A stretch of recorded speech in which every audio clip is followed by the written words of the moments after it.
ஆம்பூர்ல யுனானி மருத்துவர் ஆங்கில மருத்துவம் பார்த்ததாக எழுந்த புகாரின் பேரில் இருவரை போலீசார் கைது செய்துள்ளனர். இதை எதிர்த்து இஸ்லாமிய அமைப்புகள் காவல் நிலையத்தை முற்றுகையிட்டதுடன் சாலை மறியல் போராட்டத்திலையும் ஈடுபட்டிருக்கிறார்கள். என்ன சம்பவம்னு பார்த்தோம்னா, அல்தாஃப் என்கிறவர் யுனானி மருத்துவர். அவர் யுனானி மருத்துவத்தோட ஆங்கில மருத்துவம் எந்த வகையிலும் பிராக்டிஸ் பண்ணாத நிலையில ஆங்கில மருத்துவமும் அவர் பார்த்துள்ளதாக புகார் எழுந்துள்ளது. ரெண்டாவது, அங்கிருந்து அவரோட இடத்துல இருந்து நிறைய மருந்துகளையும் அவருக்கு போலீசார்கள் கைப்பற்றிருக்கிறார்கள். அதே போல ஜபியுல்லா அப்படிங்கிறவர் ஆயுர்வேத மருத்துவம் பார்ப்பவர். அவரும் இதே போன்று பிராக்டிஷனர் இல்லாமல் ஆங்கில மருத்துவம் பார்த்ததாகவும் புகார் எழுந்தது. இருவரையும் போலீசார் கைது செய்து காவல் நிலையத்தில் வைத்து விசாரணை செய்வதற்காக அழைத்து சென்றிருக்கிறார்கள். இந்த நிலையில இந்த விஷயம் தெரிஞ்சுதான் இஸ்லாமிய அமைப்புகள் ஒரு 100க்கும் மேற்பட்டவர்கள் அந்த காவல் நிலையத்தினுடைய வாசலில் நின்று முற்றுகையிட்டு போராட்டம் நடத்தியிருக்கிறார்கள். சாலை மறியலிலும் ஈடுபட்டிருக்கிறார்கள். அந்த பகுதியில் போக்குவரத்தும் பாதிக்கப்பட்டிருக்கிறது. இந்த நிலையில போலீஸ்காரர்கள் இவர்களை தற்காலிகமாக விடுவிப்பதாக சொல்லி விடுவித்திருக்கிறார்கள். யார்? அந்த மருத்துவர்களை. அதாவது மருத்துவருங்கிறத போலி மருத்துவர், கரெக்டான வார்த்தை நம்ம பயன்படுத்துறது அப்படின்னா.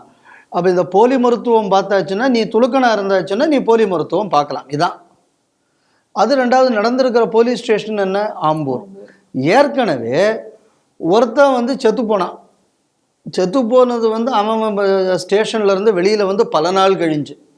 ஆனால் போலீஸ்காரன் அடித்து தான் அவன் செத்து போனான் அப்படிங்கக்கூடிய பேரில் ஆம்பூரில் பெரும் கலவரம் நடந்தது. போலீஸார் மீது தாக்குதல் நடத்தப்பட்டது. ஆம்பூர் போலீஸ் ஸ்டேஷனில் அபேண்டன் பண்ணிவிட்டு போலீஸ்காரங்க ஓடி போனது சம்பவம் நடந்தது. இன்னும் சொல்ல போயாச்சுன்னா, பெண் போலீஸார் மானபங்கம் செய்யப்பட்டார்கள். ஆனால் என்ன வேதனைக்குரிய விஷயம்னா, ஒரு மந்திரியோ ஒரு பெரிய ஆஃபீஸரோ போய் என்னன்னு கூட கேட்கல. இன்னைக்கு அதே ஆம்பூர் போலீஸ் ஸ்டேஷனில் இப்படி ஒரு விஷயம் நடந்திருக்கு. அப்போ இன்னைக்கு ஆம்பூரில் காவலர்கள் காவல் இல்லாமல் இருக்கிறார்கள். காவலர்களுக்கு பாதுகாப்பு இல்லை. ஏன்? ஆம்பூரில் துலுக்கம் மெஜாரிட்டி ஒன்றும் கிடையாது. 30% மேலே ஆம்பூரில் துலுக்கம் கிடையாது. 70% ஹிந்துக்கள். ஆனால் இந்த 30% துலுக்க ஏதோ அவன் தான் மெஜாரிட்டியாக இருக்கிற மாதிரி ஊரில் ஒரு பாவலாவை காணிச்சதின் விளைவு. நான் எப்பவும் சொல்லுவேன், ஆப்டிக்ஸ் பல இடங்களில் பிரச்சனைன்னு. இவன் ரொம்ப வலுவாக இருக்கிறதாக ஒரு ஆப்டிக்ஸ். இதுக்கு சமுதாயம் பயப்படுகிறது. காரணம் என்ன? அவன்கிட்ட போனால் பிரச்சனை வரும்னு போலீஸ் முதல்ல ஒதுங்குது. ஹிந்து என்னப்பா, போலீஸாலேயே ஒன்றும் பண்ண முடியாது, அப்புறம் அவன் என்ன பண்ண முடியும் நம்ம ஊரில்? அப்போ ஹிந்துக்களுக்குள்ள ஃபைட்டிங் ஸ்பிரிட் குறைவதற்கு இன்றைக்கு காவல்துறையும் ஒரு காரணம். ஏன்னா இவர்களுக்குள்ள இந்த கூட்டத்துக்கு போலீஸ்காரர்கள் அடிபணியக்கூடிய காரணத்தினால தான் பயங்கரவாதிகளுக்கு மீதான பயம் என்பது சமுதாயத்தில் வருகிறது. இதையும் கூட அயோக்கியத்தனமான விஷயம் எதுவும் கிடையாது. 100 150 துலுக்கம் 200 துலுக்கம் ஒரு போலீஸ் ஸ்டேஷனை வந்து முற்றுகையிட்டாச்சுன்னா நீ எப்படிப்பட்ட கிரிமினல் ஆனாலும் வெளியில் விடணும் அப்படிங்கக்கூடிய நிலை இன்று தமிழகத்தில் வந்திருக்கிறது. அப்போ மாபோக்ரசி ரூல்ஸ். இப்போ இதே விஷயத்தை நீங்கள் இதை பாருங்கள். இப்போ இந்த துலுக்கம் முற்றுகையிட்டான், ஒன்று இவங்களை வெளியில் விட்டாச்சு. இதே மாதிரி பல இடங்களில் நம்ம பார்த்துருக்கோம். எது நம்ம இன்னும் குறிப்பாக சொல்ல போயாச்சு அப்படின்னு சொன்னோன்னா, திருப்பூரில் ஹைகோர்ட் ஆர்டர், ஆனால் நடவடிக்கை எடுக்கலை. இப்போ என்ன நடந்திருக்குன்னா, ஃப்ரண்ட்டில் இருக்கிற என்ட்ரன்ஸை பூட்டி இருக்கான, பின் வழியோடு அவன் போயிட்டு வந்துக்கிட்டு இருக்கானா. இந்த கோர்ட் ஆர்டர் போட்ட அப்புறம் இந்த மசூதியில் இது கேள்விப்பட்டேன். ஏன்னா துலுக்கும் வீதியில் வந்து மொத்தமாக போராடிடுவான். இப்போ எந்த அளவு இந்த ஆதரவு என்பது சென்றிருக்கிறது அப்படின்னா, இந்த நாட்டின் சட்டம் என்பதை நடைமுறைப்படுத்த முடியாது. நடைமுறைப்படுத்தினால் அது துலுக்கனுக்கு பாதகமாக இருந்தால் துலுக்காத விடமாட்டான். அப்போ எதுக்கு இந்த புஸ்தகத்தை தூக்குறாங்களே? என்ன டெமோக்ரஸி ஏன்டா இப்போ இது டெமோக்ரஸியா மாபோக்ரஸியா? அப்போ இதைத்தான் உங்கள் கான்ஸ்டியூஷன் சொல்லியிருக்கா? இப்போ தூக்கி காட்டுறவங்களாம் இதை பற்றி யோசிக்கணும். இந்த ஐஎம்ஏன்னு ஒன்று உண்டு, இந்த இந்தியன் மெடிக்கல் அசோசியேஷன் ஒன்று. அது ஊர் நியாயம் உலக நியாயம் எல்லாம் பேசும். ஏண்டா இப்போ பாடத்திட்டத்தில் இந்தியாவில் இருக்கக்கூடிய மருத்துவத்தை பற்றி சேர்த்தாலே தப்புன்னு இவங்க கொதித்து எழுந்தார்கள் சிலபஸுக்கு. ஏண்டா இப்போ வந்து உங்கள் மெடிசன் இன்னொருத்தன் கொடுத்துக்கிட்டு இருக்க, இப்போ நீ ஏன் கொதித்து எழலை? ஏன் 50 டாக்டர் இப்போ வந்து இது தப்பு, உடனே இவங்களை வந்து அரெஸ்ட் பண்ணி உள்ளே வைக்கணும்னு ஏன் சொல்லலை நீங்கள்? வேற விஷயங்களுக்கெல்லாம் பேசுறீங்களே. பாபா ராம்தேவுக்கு எதிராக அவ்வளோ வழக்கு ஆமா, தொடர்ந்தாங்க. தொடுத்தீங்கல்ல. இப்போ இதுக்கு வாயை திறக்க வேண்டியது தானே.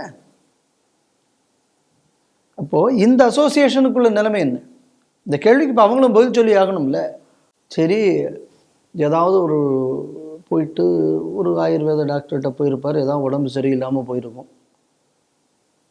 திருப்பி ஏதாவது அவசரத்துக்கு இங்கிலீஷ் டாக்டர்கிட்ட போயாச்சுன்னு ஒரு கேள்வி வைப்பாங்க. நான்சென்ஸ், எதுக்கு ஆயுர்வேதத்துக்கு போனேன், எதுக்கு சித்தா மருத்துவத்துக்கு போகிறேன் என்ன கத்துவாங்க. அப்போ உங்கள் ஆஸ்பத்திரியில் போகிற பலரும் செத்து போகிற தானே செய்கிறாங்க. அப்போ அவங்க என்ன ஜாகாமல் வாழ்ந்துக்கிட்டா இருக்காங்க.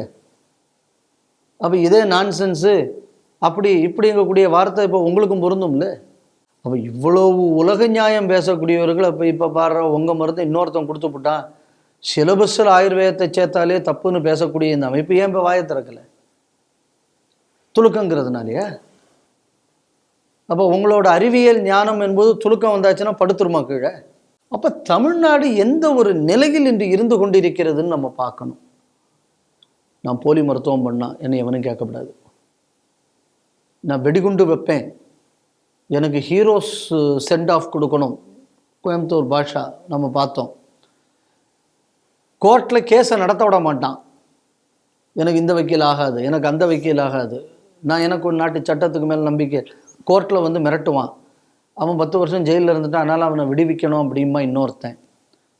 ஜெயிலில் வந்து ஜெயிலர் அடிப்பான், யாரும் கேள்வி கேட்கக்கூடாது. அதே நேரத்தில் எங்கேயாவது போவான், போகிற இடத்துல கொண்டு ஏதாவது ஒரு மாம்சத்தை தூக்கி ஏதாவது கோயிலில் போவான். தேர் இருக்கிற இடத்துல எரிக்க போவான். இந்த வீக்களத்தூரில் நடந்தது. அவனுக்கு வேண்டி ஒரு 10 பேர் அங்கே போய் நிற்பான். அப்போ நீ தேர் எரிக்கிறது குற்றம் கிடையாது, போலி மருத்துவம் பண்ணால் குற்றம் கிடையாது, போலீஸ்காரனை அடித்தா குற்றம் கிடையாது, உன்னை ஜெயிலில் போட்டால் குற்றம், ஜெயிலில் உன்னை போட்டு உன்னை உடனே வெளியில் விட்டுறணும், உன்னை ஜெயிலில் கூட இருக்கிறத வச்சிடக்கூடாது, குற்றம் கிடையாது. கோர்ட் ஆர்டர் வரும், கோர்ட் ஆர்டரை அவமதிப்பான், குற்றம் கிடையாது, ஏன்னா அவன் துளுக்கு. இன்னைக்கு வந்து ஏதோ எங்கள் அம்பேத்கர் எழுதின சட்டம் அதை நாங்கள் பாதுகாக்காமல் விடமாட்டோம்னு கத்தக்கூடிய திருமாவளவன், ஏண்டா உங்கள் சட்டம் தானே, நீங்கள் எழுதுனது நீங்கள் தான் சொல்கிறீங்க, நாங்கள் சொல்லலை. நீங்கள் மட்டுமே தான் எழுதினீங்க, நீங்கள் சொல்கிறீங்க, நாங்கள் அப்படி சொல்லலை. ஏன்னா நாங்கள் ஜாதி பிரித்து பார்க்கல. அந்த சட்ட இதில் எல்லா சமுதாயத்துக்காரர்களும் தான் இருந்தார்கள். எல்லா சமுதாயத்துக்காரரும் டிராஃப்டிங் கமிட்டி சேர்மனாக டாக்டர் B.R. அம்பேத்கரை ஏற்றுக்கிட்டாங்க, அவங்களுக்கு பிரச்சனை வரல. ஆனால் அதை வைத்து அரசியல் செய்யக்கூடிய திருமாவளவனுக்கு தானே பிரச்சனை. இவன் அந்த சட்டத்தை மீறி இருக்கிறான் துலுக்கன் அப்படின்னு சொல்லி இப்போ அங்கே போய் பேச முடியுமா? அப்படின்னு சொன்னால் இப்போ துலுக்கன்னா இந்த நாட்டில் என்ன வேணாலும் செய்யலாம். அப்போ ஒரு இம்யூனிட்டி டு டூ கிரைம் நான் துலுக்கனாக இருக்கணும். இன்றைக்கு இப்படி ஒரு மோசமான நிலைக்கு இன்று தமிழகம் சென்று விட்டது. இனியாவது இந்த மத்திய அரசு புரிஞ்சுக்கணும். இதைத்தான் நம்ம திருப்பி திருப்பி சொல்லிக்கிட்டு இருக்கோம். தமிழ்நாடு காவல்துறைக்கு மேலே நமக்கு பெரிய நம்பிக்கை ஒன்றும் இல்லை. நம்ம சேஷு சொல்கிற மாதிரி இப்போ ஒரு பெரும் போட்டி நடந்து கொண்டு இருக்கிறது. என்னென்னா இப்போ வந்து இந்த மொத்த அமைச்சரவையில் ஜால்ரா போடுறதில் யார் பெரிய ஆள்னா சேகர் பாபு தான். அவருக்கு நிகராக ஒரு பயிலும் போட முடியலையா. இப்போ வர வர என்னடானா சேகர் பாபு தமிழ்நாடு போலீஸ் மிஞ்சிரும் போல இருக்குது போடக்கூடிய ஜால்ராக்கு. எந்த சட்டத்தையும் மதிக்காமல் என்ன வேணாலும் நாங்கள் செய்வோம், உடனே அவுத்து விட்டுவிட்டாங்களாம். ஏன்னா 550 துருவம் கூப்பிட்டானா என்னடானா போலி மருத்துவம் வேலை பார்த்ததுக்கு. ஆனால் அம்புட்டு போலீஸும் எங்கே பிஸியாக இருக்காங்க தெரியுமா? போலீஸ் ஸ்டேஷனில் இருக்கிற போலீஸ்காரனை பாதுகாப்பதற்கு போலீஸுக்கு நேரம் இல்லை, போலீஸ் ஃபோர்ஸ் இல்லை. போலீஸ் ஃபோர்ஸ் எல்லாம் எங்கே இருக்குன்னா, ஏதோ ஒரு வயசான அம்மா ஏதோ வந்து ஸ்டாலினுக்குள்ளே போஸ்டரை பார்த்து ஏதோ திட்டிச்சான், அதை எவனோ ஒருத்தன் வீடியோ எடுத்து போட்டானா, அவங்களுக்கு பின்னாடி போலீஸ் எல்லாம் போயிட்டுருக்கு. தமிழ்நாடு போலீஸ் இப்போ எங்கே இருக்குன்னா, எங்கெங்கெல்லாம் போஸ்டரை பார்த்து யாரெல்லாம் என்ன பண்ணிக்கிட்டு இருக்காங்க. அதுக்கப்புறம் இப்போ சில போலீஸுகள்லாம் இப்போ அங்கே இப்போ புதுக்கோட்டை பக்கம் போயாச்சுன்னா யார் எங்கே பேழ்கிறாங்க, யார் பீ எடுத்து எங்கே டெஸ்ட் பண்ணலாம். போலீஸ் ஸ்டேஷன் முற்றுகையிடப்படுகிறது, இல்லை ஜெயிலில் போலீஸ்காரர்கள் அடிக்கப்படுகிறார்கள். அதெல்லாம் போலீஸுக்கு நேரம் இல்லை. ஸோ இன்றைக்கி தமிழ்நாடு போலீஸுக்குள்ள நிலைமை இவ்வளவு சீரழிந்து போயிருக்கிறது. காவல்துறையினர் 1997 இதே மாதிரி ஒரு கிரைசிஸை சந்தித்தாங்க. அன்றைக்கி ஒரு நாள் வேலை நிறுத்தத்தில் காவல்துறையினர் ஈடுபட்டார்கள். அரசு காவல்துறையிடம் பணிந்தது. அதனால தான் ஒரு செல்வராஜோட போச்சு, இல்லைன்னா பல காவலர்கள் கொல்லப்பட்டிருப்பார்கள். காவல்துறை மீண்டும் இந்த மாதிரி ஏதாவது ஒரு தங்களை பாதுகாத்துக் கொள்வதற்கு ஏதாவது ஒரு நடவடிக்கை எடுக்காவிட்டால் உங்களுக்கு இன்னைக்கு பாதுகாப்பு இல்லாத ஒரு சூழல் தமிழகத்தில் ஏற்படும் என்பதை காவல்துறையினர் புரிந்து கொள்ள வேண்டும். மத்திய அரசு, எனக்கு தெரிஞ்சு தமிழ்நாடு அரசு ஒன்றும் செயல்படாது. மத்திய அரசு தலையிட்டு இந்த மாதிரியான இந்த ஒரு சூழல் தமிழகத்தில் இருக்கிறது, இதை எப்படி சரி செய்ய வேண்டும் என்பதற்கு சில திட்டங்களை தெளிவாக வகுத்து நடவடிக்கை எடுக்க வேண்டும். இல்லைன்னு சொன்னால் காஷ்மீர் மாதிரி இது ஒரு பிரிவினைவாதம் கேந்திரமாக மாறும் என்பதில் மாற்று கருத்து இல்லை.